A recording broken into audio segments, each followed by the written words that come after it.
Good morning, good afternoon, and good evening, wherever you are in the world and wherever it is that you tune in from. I welcome you back to Tales of a 40-Year-Old Fat Ass. My name is Brian. I am your host and still resident fat ass. Today is Tuesday, August 6th.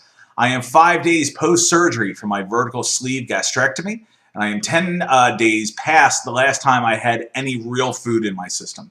I am now down about 20 pounds and feeling pretty good. This is the first day I've actually felt well enough to be in front of the camera. So what have we learned so far? Well, here's what I've learned so far, and that is when you don't eat food, you dream about food. Used to be a time I would dream about sex when I was younger. I would have all kinds of great dreams. Now, apparently, a dream about a tablespoon of peanut butter is about as erotic as my mind is willing to go. It's very interesting. I don't miss food in real time. When I am, up and moving around, I don't miss food.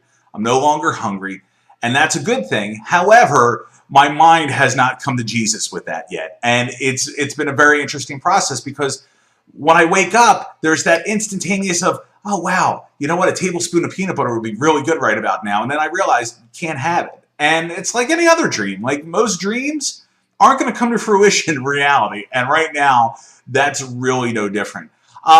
The mindset of the amount of food that you can eat is also a major variation post-surgery. So I'm still drinking a lot of water. So a glass like this probably takes me about a half hour to 40 minutes to kill now.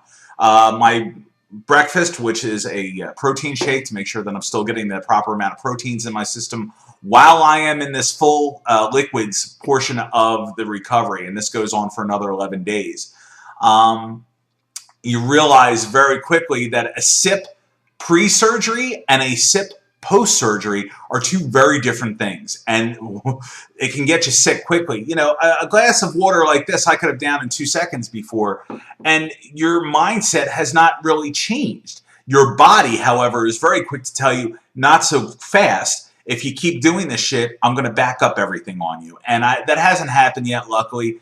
But you start testing your bounds a little bit and you realize that everything has changed. Your stomach size is now 3 to 4 ounces. That obviously is going to change the way that you intake food, be it, liquid or solid. However, it's a learning process, and it's a very interesting process to go through. But so far, so good. Everything is fine. I think the biggest change, honestly, has been realizing that I am going through days at a time. And I'm not missing food. And, I think at this point, my body has been cleansed of all the crap that was in it previously. And by crap, I mean, caffeine, processed sugars, and all that stuff. And I've had friends say, do you feel any different? That's the most annoying question. Of course I feel different, but I don't feel any better or worse than I did before the surgery. I do feel different. I don't have this overwhelming lack of energy or overwhelming amount of energy right now because I've had major surgery. I miss my morning coffee. I'm not going to lie. I will go back to my morning coffee. That is an enjoyable thing that I enjoy. Like, that's something that I like doing, and that's something that brings me immense joy in the morning. I will go back to that. However, do I miss, being able to eat foods? And I've been around. I mean, I've been around. My friends have come over and had dinner, and I've invited them to come over and have dinner since the surgery just to get back into some kind of routine.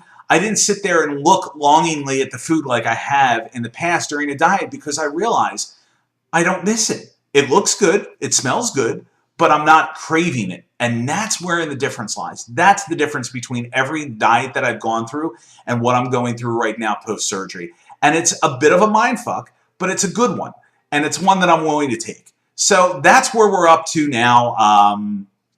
Tomorrow is my first post-op update with the doctors, make sure everything is going all right. I'm still in pain. It's still a day-to-day process. It's an hour-to-hour process. But you know what? Having even lost the 20 pounds during that period of time, the lead up of the surgery and post-surgery, I can feel little changes. Obviously, my knees aren't bothering me as much now. It could be because I've got a lot of pain in my stomach and I'm just not realizing that it's still there. Back and so on and so forth. But so far, so good. So thank you all for checking in. I appreciate it. I hope I appreciate all the kind words that you sent during the surgery as well. I will be back later this week. Don't forget to take your daily intake of funny. It is so important, and I can tell you that I've tried to laugh at some of the stuff that people have sent me. It hurts too much, but I promise you I'm doing it at least once a day. Take care. Don't forget, you can check us out, talesofafatass@gmail.com. If you're on Facebook, feel free to like us on there. I believe it's Tales of a 40-Year-Old Fat Ass. And we're on Twitter somewhere, Tales of a Fat Ass, I believe. Have a fantastic day. We'll talk to you soon.